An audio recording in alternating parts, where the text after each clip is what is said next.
For the sake of art and the interest of science, here we go.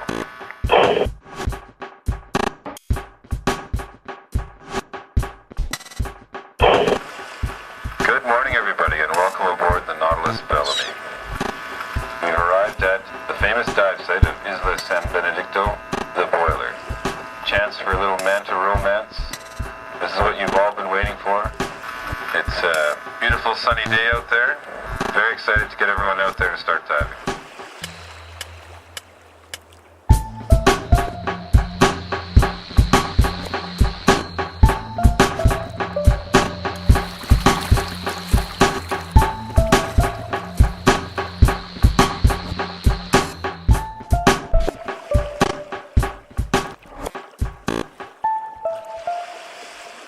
I mean, the Socorro Islands were on our radar for quite some time.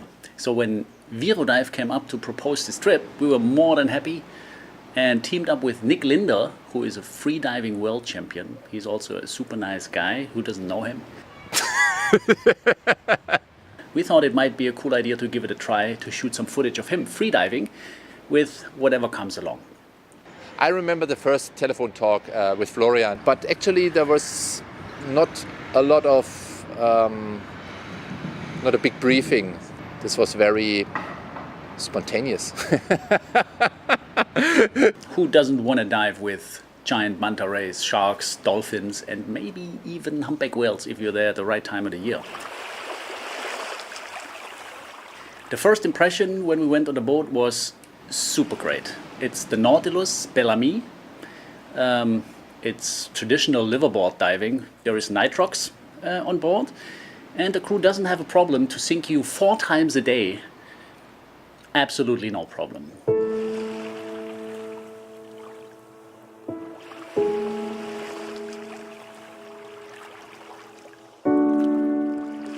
We are 28 guests. You might think that this is a big group, but you don't really feel that because the boat is just very big. It's a super professional crew, and so you can focus on what you're really here for, which is diving, diving, diving, a little bit of battery recharging, sleeping and eating.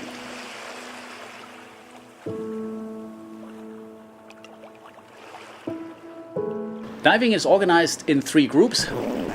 The order of diving always rotates during the days. Diving is performed pretty close to the boat, so you get on the skiff and you only have a 2-minute boat ride to the dive spot.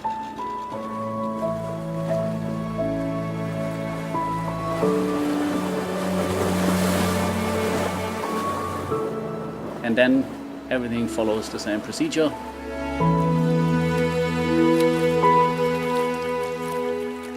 One, 2, 3, and off you go. The first dive location is at San Benedicto. It's called the Boiler. It's a pinnacle that rises up close to the surface, and it's got its name from bad weather days when it looks like boiling water from the surface due to the waves and swell. And there the clarion angelfish rule. The giant Pacific mantas fly in, and as soon as they do that, the clarion angelfish go out, try to find some parasites to nibble off. I think that symbiosis might be the reason why the mantas are getting so interactive with the divers and coming so close.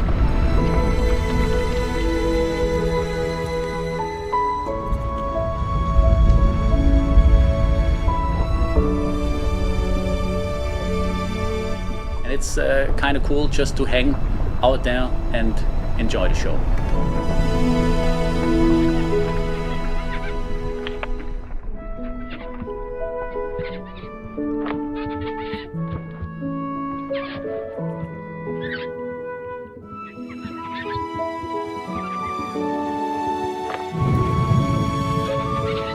It doesn't take long to figure out how to ride on a manta's back. When you see it coming, you just duck under the wing, let it pass, and hop on the back. They get up to 7 meters in diameter. It's not a real ride, you don't touch it, of course, because you don't want to cause any harm.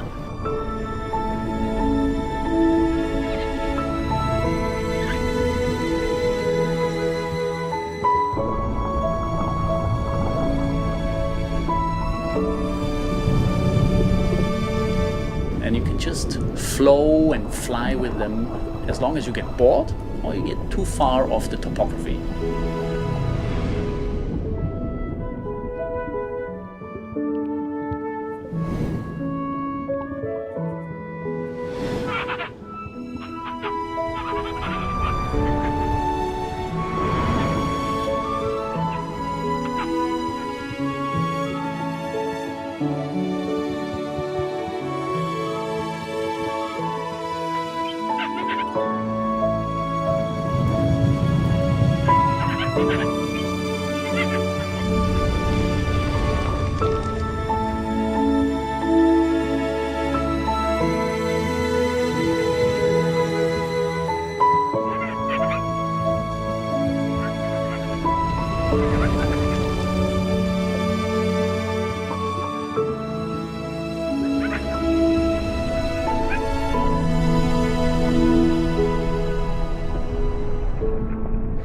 Oh yes, I could keep doing this forever, but there are a few more things on our list. On the one hand, we are testing a new lighting concept from Keldan, which is supposed to give very natural color. If you want to know more about it, check our website behindthemask.com. There you will find a video called Light and Color, which is explaining exactly what it's all about. And then on the other hand, we want to use that lighting concept to shoot footage of Nik Linder freediving with, in this case, manta rays.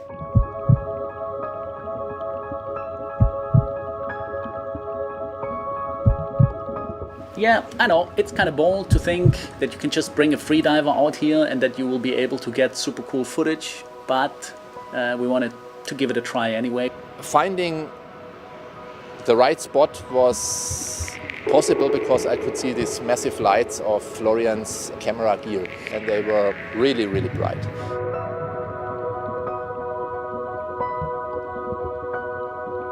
We thought the main challenge is to communicate, so we have to rely on hand signals and sheer luck to coordinate the shots. And of course on Nik's ability to hold his breath for several minutes. To dive down through all that swell, bad visibility, 25-30 meters deep, actually having enough breath to spend some time there.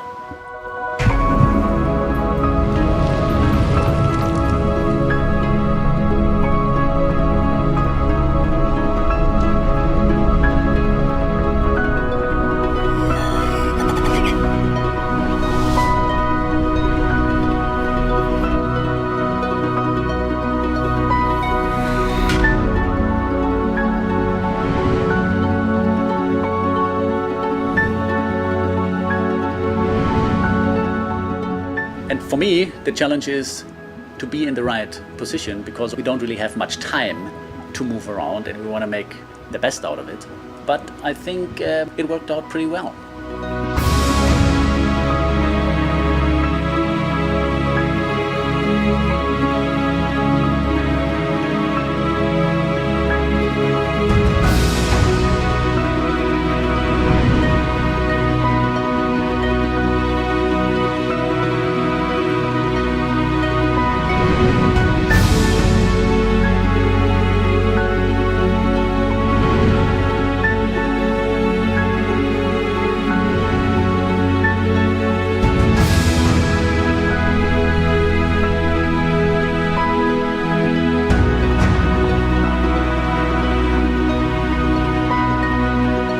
I remember one situation, I went down and it was really face to face with me. I went back and I came up with my upper body and he did the same. It was kind of a dance.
So that was the first stop on our Socorro trip.